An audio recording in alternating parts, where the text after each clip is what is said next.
kita mau praktikum ke Sungai Kranji. Tapi sebelumnya kita perkenalan dulu yuk sama anak kelompoknya. Di sini ada teman-teman di bagian hulu, ada Sabrina sama Nela. Halo. Halo, aku Nela. Aku Sabrina. Halo. Terus yang kedua ada dari bagian tengah, yaitu halo. Halo, aku Gena. Aku Jati. Aku Fatim. Terus yang terakhir ada dari bagian hilir, ada aku Anissa. Ada aku, Zaka. Aku Cindy. Halo. Halo teman-teman semuanya. Jadi pagi ini kita mau praktikum ke Sungai Kranji. Ini kita persiapan ngumpul, kuis dan lain-lain dari kampus tersayang kita yaitu FPIK Unsur.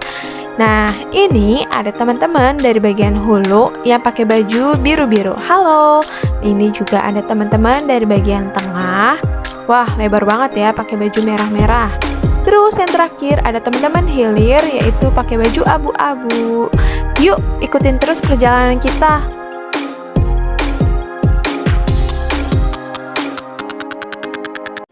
Morfologi sungai adalah geometri bentuk dan ukuran, jenis sifat dan perilaku sungai dalam segala aspeknya dan perubahannya dalam dimensi ruang dan waktu.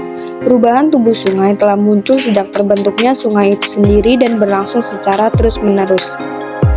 Adapun metode yang digunakan dalam acara morfologi sungai yaitu yang pertama kedalaman sungai.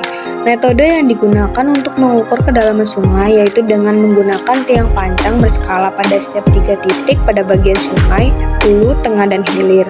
Lalu dilihat batas air pada tiang pancang dan diberikan tanda. Yang kedua yaitu lebar sungai. Metode yang digunakan untuk mengukur lebar sungai dengan menggunakan meteran dengan ukuran panjang 10 meter pada bagian sungai yaitu hulu, tengah, dan hilir.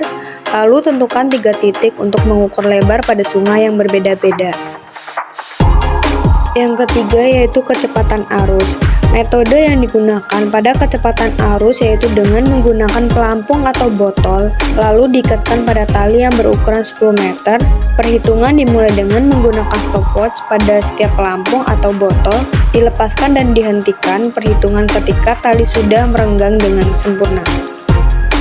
Yang terakhir yaitu tutupan vegetasi.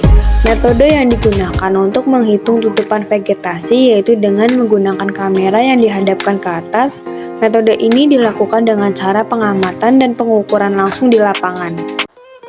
Keanekaragaman spesies ikan menggambarkan seluruh cakupan adaptasi ekologi, serta menggambarkan evolusi spesies terhadap lingkungan tertentu. Keanekaragaman ikan dapat berbeda dari satu lokasi ke lokasi lain. Perbedaan ikan yang didasarkan atau dipandang dari sudut lokasi, letak geografis disebut persebaran geografis atau sering diistilahkan sebagai iktiogeografi. Metode pada acara 2 keragaman ikan yaitu dengan bertanya pada salah satu warga sekitar ikan spesies apa saja yang ada di Sungai Kranji. Setelah mendapatkan spesies apa saja yang ada di sungai tersebut, di setiap stasiun kemudian ikan didapatkan dengan cara membelinya di pasar sekitar. Jadi ini kita dari mahasiswa Fakultas Perikanan dan Kelautan dan Universitas Jenderal Sudirman. Nah tadi kita tuh udah melakukan praktikum lapang. Itu kayak nyari ikan. Nah kita tadi dapat ini ya 2 spesies. Kurang berapa? Kurang 2 spesies lagi. Nah kita mau nanya, kan Bapak berarti sering ini ya, sering mancing di sini juga. Nah itu tuh yang sering apa ya? Yang didapat ikan apa Pak? Ini namanya ikan apa Pak? Ikan brek. Brek? Iya. Oh, ini kan brek. Apakah ada jenis lainnya nggak Pak? Ada lunjer sama palung. Ikan lunjer sama palung, sama brek lagi tadi ya. Kalau yang kecil-kecil kayak gitu tadi tuh ini nggak Lunjer. Oh lunjar. Besar itu palung. Palung sama brek tadi ya Pak? Kalau palung tuh lebih besar dari brek. Palung itu predator. Oh. Yang makanin ikan yang kecil-kecil. Oh. Ikan gitu Pak? Biasanya Bapak kalau misalnya udah mancing-mancing gini tuh dijual lagi konsumsi. atau? Dimasak sendiri. Dimasak sendiri. Macrozoobenthos adalah hewan invertebrata yang dapat dilihat dengan mata telanjang dan hidup di sekitar bebatuan, sedimen, atau substrat lain di dasar perairan. Macrobenthos meliputi organisme yang hidup pada lumpur, pasir, batu kerikil, maupun sampah organik di dasar perairan. Hidupnya menempel, menetap, atau meliang di dasar perairan. Metode lens transect. Lens transect merupakan salah satu metode pengambilan organisme. Metode ini dilakukan dengan cara meletakkan tape atau string di tanah dalam garis lurus antara dua kutub sebagai paduan metode sampling, yang digunakan untuk mengukur distribusi organisme. Cara menggunakan metode ini yaitu transect diletakkan di suatu ekosistem akuatik.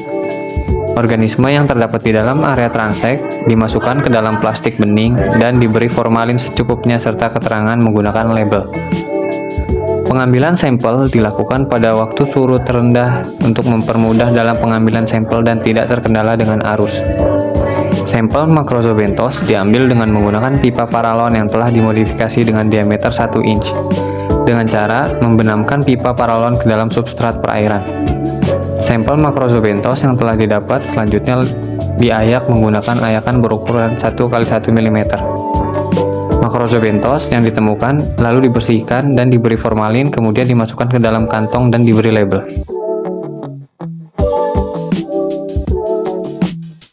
Selanjutnya pada acara 4 yaitu perifiton.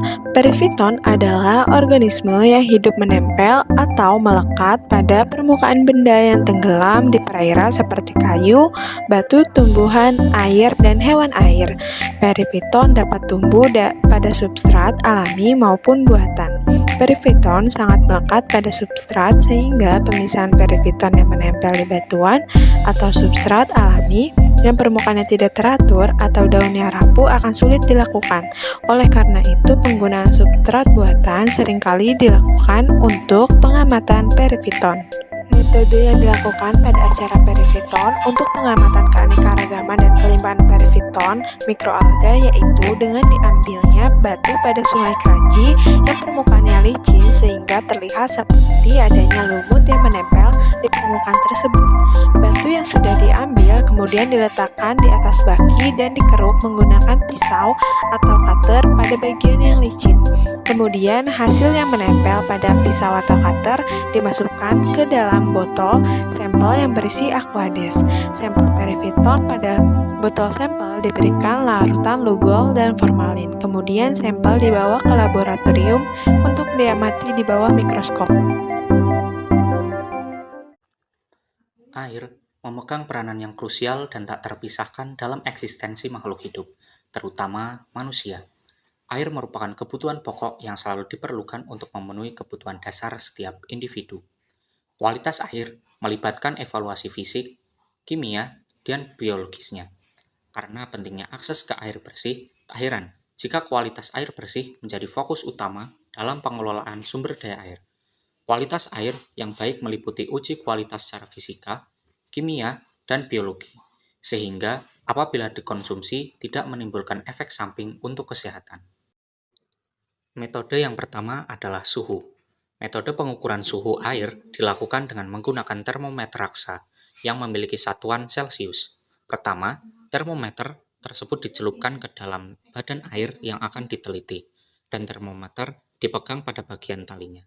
Selanjutnya, termometer diamati dengan teliti ketika masih berada di dalam air, dan pencatatan suhu dilakukan setelah skala termometer menunjukkan angka yang stabil atau konstan. Proses ini dilakukan dengan ketelitian selama kurang lebih 10 menit untuk memastikan bahwa suhu air telah mencapai titik kesetimbangan yang dapat dianggap sebagai suhu sebenarnya. 2. Kecerahan.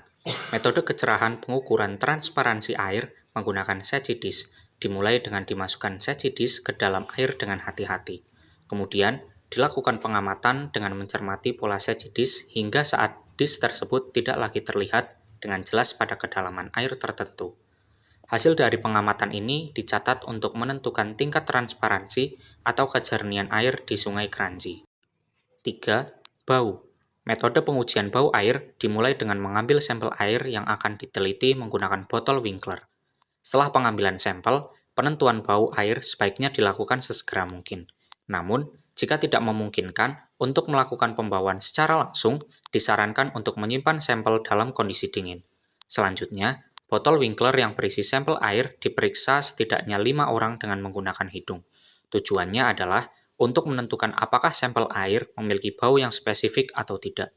Bau yang tercium kemudian dicatat. 4. Warna. Metode pengamatan warna air dilakukan secara organoleptik.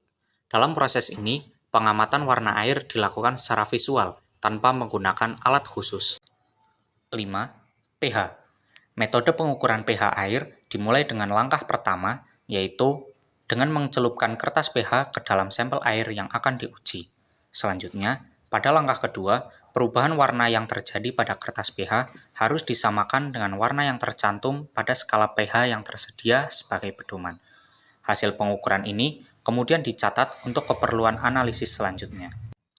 Lalu yang keenam, DO. Metode pengukuran DO dimulai dengan langkah pertama, yaitu ambil sampel air sebanyak 250 ml menggunakan botol Winkler. Pastikan tidak ada gelembung udara yang terperangkap dalam sampel. Selanjutnya, tambahkan secara berturut-turut larutan MnSO4 dan KOH KI, masing-masing sebanyak 1 ml dengan menggunakan pipet ukur atau jarum suntik.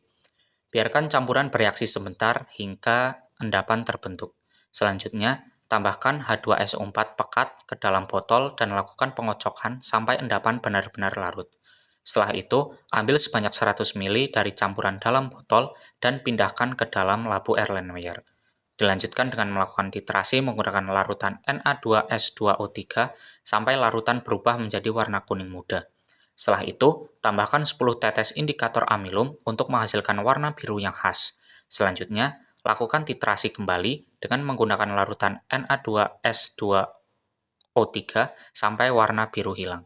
Terakhir, dilakukan titrasi ulang untuk mendapatkan hasil yang lebih akurat, dan hasil dari kedua titrasi tersebut dirata-ratakan untuk perhitungan lebih lanjut. Oke teman-teman, untuk yang terakhir nih ada pantun dari kelompok kita. Burung irian, burung cendrawasih. Cakep. Cukup sekian, terima kasih. Bye!